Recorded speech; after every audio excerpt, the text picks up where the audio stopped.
Let's dive right into this explainer. And to start, I want you to picture something for a second. Actually, really put yourself there. It's midnight. You're in Fairfax County, Virginia, parked just outside the Colchester Overpass. If you don't know it, it's this incredibly narrow, crumbling, one-lane concrete tunnel that runs right underneath a set of active railroad tracks. The trees are just pressing in from all sides, and it is absolutely suffocatingly pitch black. So you're sitting in your car, the windows are totally fogged up from the cold autumn air, and you're only out here because your friends dared you to come. See, this place is known to every single local teenager as Bunny Man Bridge, and there is this terrifying local dare. You are supposed to walk out into that pitch black tunnel right at the stroke of midnight on Halloween and say his name out loud. You laugh it off, naturally, but your hand is kind of shaking, and you know what? You don't do it. Because everyone around there knows what supposedly happens. Everyone knows the legend of the monster who waits in the dark with an axe.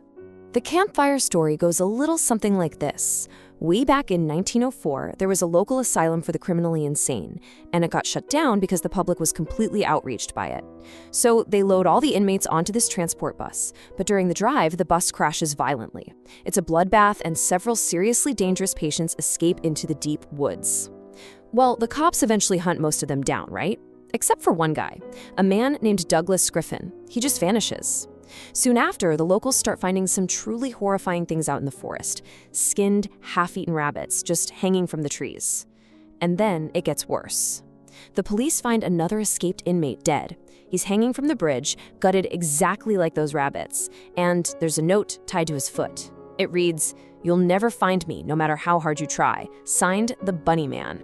From there, the legend builds into this absolutely gruesome crescendo.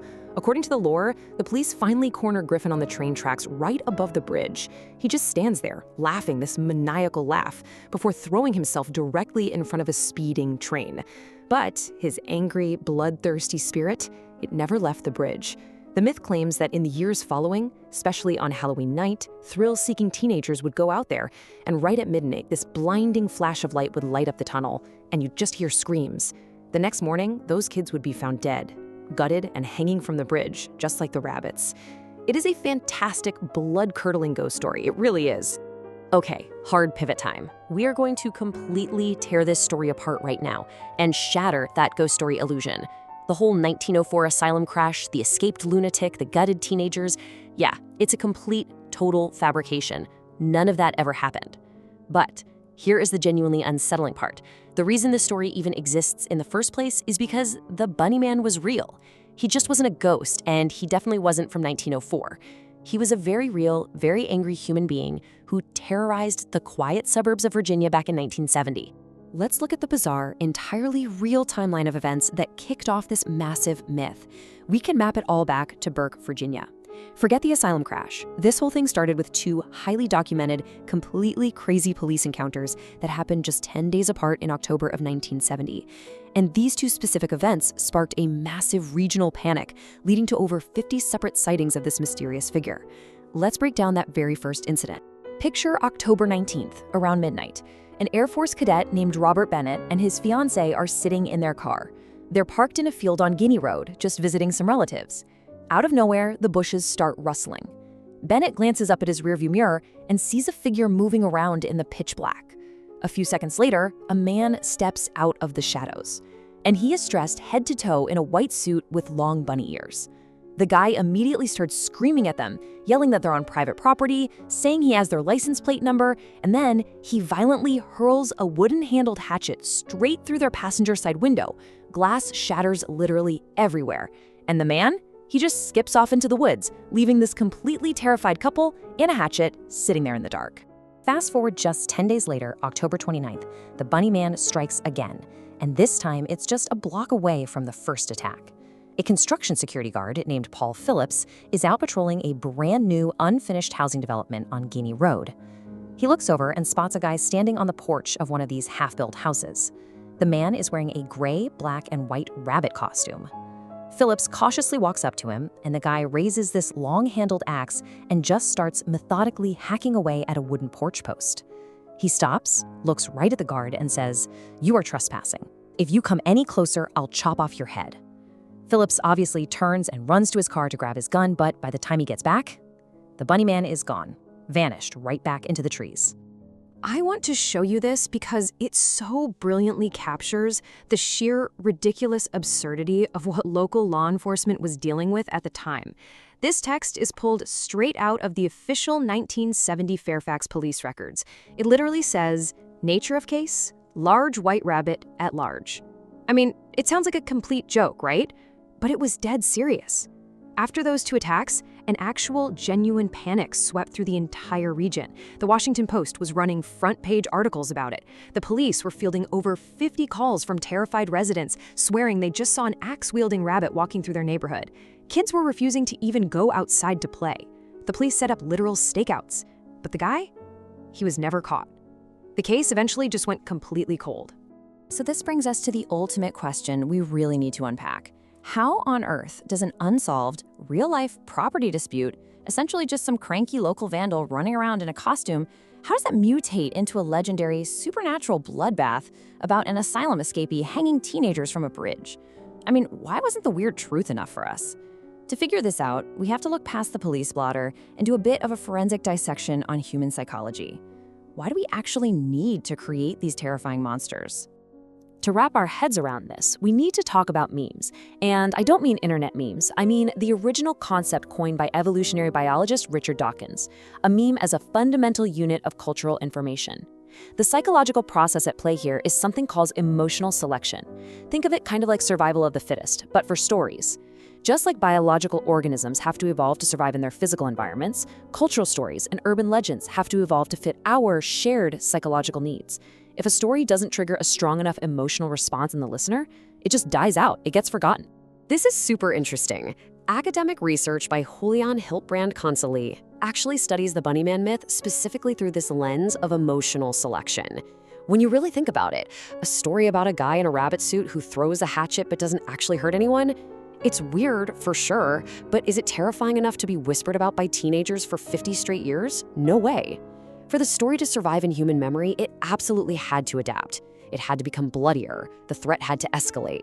The story literally needed the gore, the skinning, the gutting, the hanging, just to guarantee it would provoke enough raw fear to be shared and remembered by the next generation. So let's track how this legend builds over time. You can actually see it happen in 4 distinct waves. Step 1 is our baseline, the weird but real property dispute in 1970. By step 2, just a couple of weeks later, police are already noting that the bunny man has become a schoolyard rumor. Kids are telling each other they know him, even though none of them do. Step 3 kicks in during the late 70s and 80s. Vandalism just isn't scary enough anymore. So storytellers start injecting all those gory, supernatural murders to keep the fear alive. And finally, step 4, the late 1990s internet boom. This is the kicker. A user named Timothy C. Forbes goes online and posts the completely fabricated 1904 asylum backstory. He wraps the entire myth in this neat, historical-sounding package that basically immortalizes the legend globally. But you know, the legend still needed one more crucial thing to truly stick. It needed a lair. The real 1970 attacks, they happened on Guinea Road, which is just a normal, boring suburban street. That is not a spooky setting for a ghost story. So the legend naturally drifted over to the Colchester Overpass. Folklorists actually have a term for places like this. They call them gravity wells. The Colchester Overpass, which was built way back in 1906, is the stark, isolated, creepy one-lane tunnel in the middle of the woods. It acts as a literal magnet for spooky folklore because it just looks like the kind of place where a monster should live. That location gave the completely fictional 1904 story a terrifying physical anchor in the real world. And of course, as our society shifted into a highly visual, media-driven culture, the legend adapted right along with us. We are visual creatures. We need to see things to really believe them. So, pop culture steps right up to provide that visual proof. You get movies like Donnie Darko featuring that terrifying reality-bending rabbit named Frank, right? Or a whole string of low-budget indie slasher films literally called The Bunny Man. These movies, they aren't telling the real 1970s story at all, but what they do is cement that imagery of an evil, axe-wielding rabbit deep into our collective consciousness. They keep the fear fresh and alive for a totally new generation of kids. So, here is the absolute nail in the coffin for the ghost story. When we actually look at the hard facts, the campfire tale completely, 100% falls apart.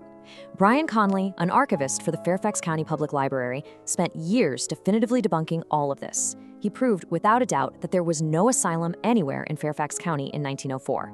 The nearby Lorton Prison, it wasn't even built until 1910. Those supposed killers, Griffin and Walster, they don't exist in a single court record anywhere. When you strip away all the internet lore and you strip away the cinematic slasher movies, the only thing left is the unsolved mystery of that 1970 suspect, a real, actual person who strapped on a pair of bunny ears, picked up an axe, and just vanished without a trace. When you really step back and look at it, the true identity of the Bunny Man isn't some undead serial killer. It's actually a deeply modern cautionary tale. Think about it. The real 1970 attacker was screaming at people about trespassing and new housing developments. The Bunny Man represents the primal rage of the woods, reacting to encroaching suburban sprawl. It's this potent symbol of nature, literally represented by a rabbit, pushed to its absolute breaking point by the bulldozers, the pavement, and the manicured lawns. It's nature violently striking back against the people who are trying to pave over its home. Which leaves us with this one final creepy thought. Suburbs are specifically designed to be safe, right? They're predictable, they're scrubbed completely clean of danger. But human beings are hardwired to actually need a little bit of fear in our lives. We invent monsters like the Bunny Man because, honestly, having a boogeyman with specific rules who lives under a specific bridge is strangely comforting. It gives a tangible face to the unknown. So I really want you to ask yourself the next time you're looking out into a dark tree line at night, what wild, untamed, and genuinely terrifying things are still out there, just waiting for us, right past the edge of our safe, well-lit streets?